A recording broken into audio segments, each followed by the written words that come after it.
All right, today we're going to talk about interest rates. And I know it sounds simple, but trust me, there's a whole hidden language buried in those numbers, a language that really dictates how your money grows. So let's dive in and get fluent.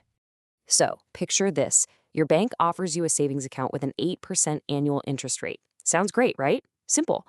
But what does that 8% really mean? Because depending on how it's calculated, your actual return can be totally different. The number you see up front isn't always the whole story.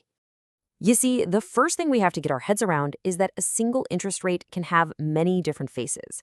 You can think of them as different dialects of the same language of money. And to really understand what's going on, we need a common point of reference. And that anchor point, our North Star, is the effective annual rate. We just call it I. This is the simplest, most straightforward version you can imagine. You put your money in, and at the end of 1 year, boom, you get your interest. It's clean, it's our baseline, and it's the tool we're going to use to compare everything else. But in the real world, things are almost never that simple. Banks, lenders, they love to pay out interest more often than once a year. So the big question is, what actually happens to our return when that annual rate gets sliced up and paid out in smaller, more frequent bits? Well, that brings us to what's called the nominal rate. And this, my friends, is where things get really interesting, because the rate you're quoted can be, well, a bit of an illusion. Let's pull back the curtain and see how it works. Just look at the difference here. A bank might tell you, hey, we're giving you 6%, but because it's convertible half-yearly, meaning it compounds twice a year, your money is actually growing at 6.09%. That little gap, that's the magic of compounding. It's also why you have to read the fine print on things like credit cards and loans. So this quoted rate has a formal name, the nominal rate of interest. It's the headline number, the one they put in the ads. But the key thing to remember is that it conveniently ignores the effect of compounding within the year. And that's exactly why it's not the true effective rate that ends up in your pocket. Okay, theory's great, but let's make it real. Let's say you invest 500 euros. The deal is a nominal rate of 8% per year, convertible half-yearly. After 3 years, how much cash do you actually have? Let's work it out.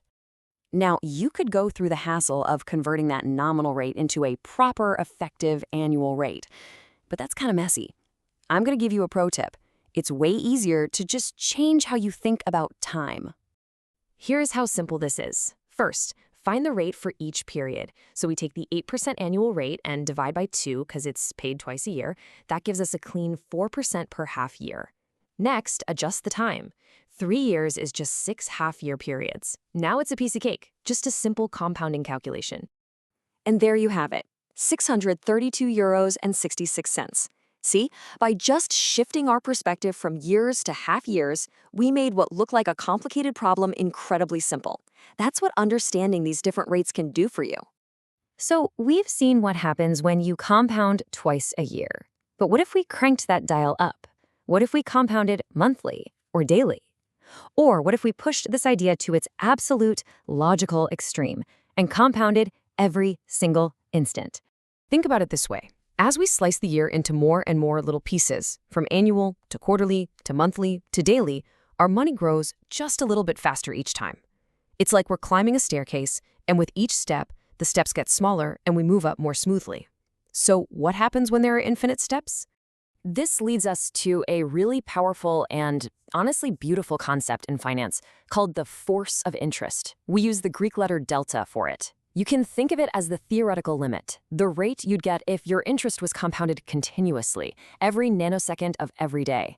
It's the smoothest, most perfect growth path possible. It's not a staircase anymore. It's a ramp. So, how does this kind of abstract idea connect back to our good old effective annual rate, I? Well, the relationship is surprisingly simple and elegant. 1 plus I equals E, that famous number from math class, raised to the power of the force of interest. This little formula is the bridge that connects discrete, chunky growth to smooth, continuous growth. Okay, let's revisit our 500 euro problem one more time. But now, let's say the account grows under a constant force of interest of 8% per year. How does that change the final number? With the force of interest, the calculation becomes beautifully streamlined. It's just 500 times e to the power of the rate times time.